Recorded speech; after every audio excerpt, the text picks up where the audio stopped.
السلام عليكم. kusoo dhawaada muuqaal cusub. Muuqaalkeena maanta waxaan uga hadli doonaa dhalinyarada. Gaar ahaan su'aal ayaan ka jawaabi doonaa oo ah islaamka dhalinyarada siduu u arkaa. Islaamka meel weyn ayuu geeyay dhalinyarada. Marka dhalinyarada waa tiirka bulshada. Marka dhalinyarada la hagaajiyo, bulshada rajo weyn ayay leedahay. Nusuusta meelo badan ayay ku tilmaantay waxtarka barbaarta. wuxuu alle kitaabkiisa kariimka ah ku yiri innahum fidyatun aamanu birabbihim wazidnaahum huda. waxay ahaayeen dhalinyaro rumeeyay rabbigooda waxaana u siyaadiyay hanuun. quraanka kariimka wuxuu ka hadlay marxaladaha dhalinyarada inay tahay marxalad awood oo u dhaxaysa laba marxaladood oo tabaryari ah. tabaryarida ilmanimada iyo tabaryarida duqnimada. wuxuu yiri alle Allahu alladhi khalaqakum min dha'fin thumma ja'ala min ba'di dha'fin quwwatan thumma ja'ala min ba'di quwwatin dha'fan wa shayba. alle waa kan idinka abuuray tabaryari haddana idinka yeelay tabaryari kadib xoog haddana xoog dabadii idinka yeelay tabaryari iyo gabow. wuxuu yiri alle asoo ka sheekeynaya nabi yuusuf nabadgelyo korkiisa ha ahaatee walamma balagha ashuddahu aataynaahu xukman wa cilma wakadhalika najzi almuxsiniin. markuu gaaray xoogiisa ayaan siinay xukun iyo cilmi saasana ku abaalmarinaa samafalayaasha. wuxuu yiri asoo ka hadlaya sayidkeena muusa nabadgelyo korkiisa ha ahaatee walamma balagha ashuddahu wastawa aataynaahu xukman wa cilma wakadhalika najzi almuxsiniin. markuu gaaray xoogiisa oo adkaaday ayaan siinay xukun iyo cilmi saasana ku abaalmarinaa samafalayaasha. waa kana nabigii ilaahay Muuse nabadgelyo korkiisa ha ahaatee asoo ku sugan horaanta dhalinyarnimada iyo awoodiisa iyo amaanadiisa oo keentay inay ka hadasho gabadhii uu dhalay ninkii suubanaa sidoo quraanka ku sheegay orahda alle. قالت إحداهما يا أبت استأجره إن خير من استأجرت الخبي الأمين. وحين تري مدود أبو نو إيجار إلى نوحا وخير بدن عد لا إيجارته مد حق بدن وأمانة له. وكان النبي إبراهيم نبتقلي كركيسا هاتي أو كهرتقي قوة سنميد عابدي أصوت لنرأة. وحيري الله قالوا سمعنا فتى يذكرهم يقال له إبراهيم. waxayna dhaheen waxaan maqalnay wiil sheegaya lana dhaho Ibraahim. wuxuu yiri ibnu Cabbaas ilaahay ha ka raali noqdee ilaahay nabi ma soo dirin asoo dhalinyar ah mooye caalimna cilmi lama siinin asoo dhalinyar ah mooye. sidoo kale quraanka wuxuu tilmaamay aqliga iyo maskaxda nabi Suleymaan asoo dhalinyar ah. wuxuu yiri fafahamnaaha Suleymaana wa kullan aatayna hukman wa cilma.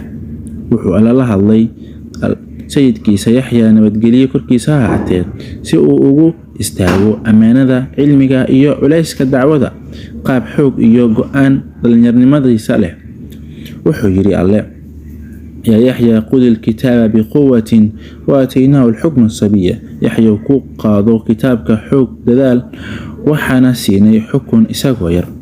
dhalinyarnimada waa laysweydiin doonaa. wuxuu yiri rasuulka sallallahu alayhi wasallam lan tazula qadama abdi yawman qiyamah hatta yus'alu an arba'a khisal an umrihi fima afnah wa an shababihi fima ablah wa an malihi min ayna iktasabah wa fima anfaqah wa an amalihi madha amila fihi. adoonka labadiisa cagood ma suulayaan maalinta qiyaame ilaa laga weydiiyo afar waxyaabood.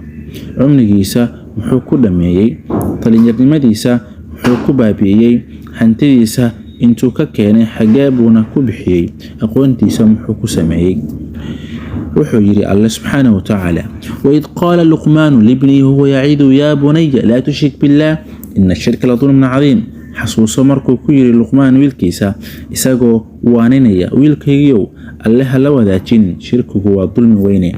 وحجري الله سبحانه وتعالى يا بني إنها إن تك مثقال حبة من خردل فتكن في صخرة أو في السماوات أو في الأرض يأتي بها الله إن الله لطيف خبير يا بني أقم الصلاة وأمر بالمعروف وانهى عن المنكر واصبر على ما أصابك إن ذلك لمن عزم الأمور ولا تصعر خدك للناس ولا تمشي في الأرض مرحا إن الله لا يحب كل مختال فخور واقصد في مشيك واغضض من صوتك إن أنكر الأصوات لصوت الحمير wiilkaygiiyow hadday xumaantu tahay xabad khardal ah oo kale waxyar oo salax dhexdiisa ku sugnaato ama samooyinka dhexdooda ama dhulka dhexdiisa uu keeni alle ilaahay waa oga xeel dheer wiilkaygiiyow oog salaada oo far wanaaga oo reeb wax la naco kuna samir waxa ku gaara arintaasu waxay ka mid tahay umuuraha wanaagsani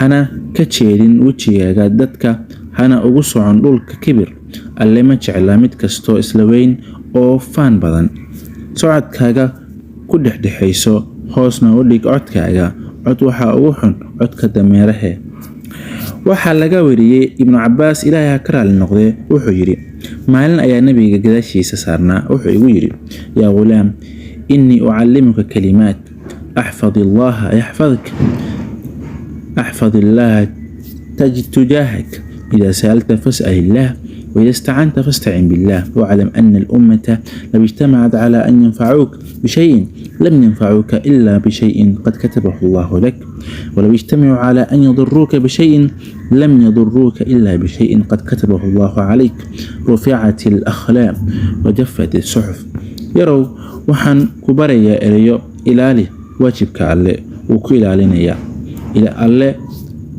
هرت هذا إلالي alla hortaada aad ka heshide marka aad wax weydiinayso alla weydiiso marka aad kaalmo rabto alla kaalmayso ogow haday umada isu kulansato inay wax ku taraan kuma tari karaan wixii Ilaahay ku qoray mooyaane hadii ay isu kulansatana inay ku dhibaan kuma dhubi karaan wixii Ilaahay ku qoray mooyaane qalamku waa la koryeelay waraqahan way qalaleen Umar ibn Khattab Ilaahay ka raali noqday wuxuu ugu yeeri jiray walihiisa dhalinyarada kuwaasoo ag fariisan jiray odayaasha uu kala tashan jiray arrimaha oo dhan wuxuu dhihi jiray midkiina ayna ka reebin yaraanta da'diisa inuu ra'yi dad kula taliyo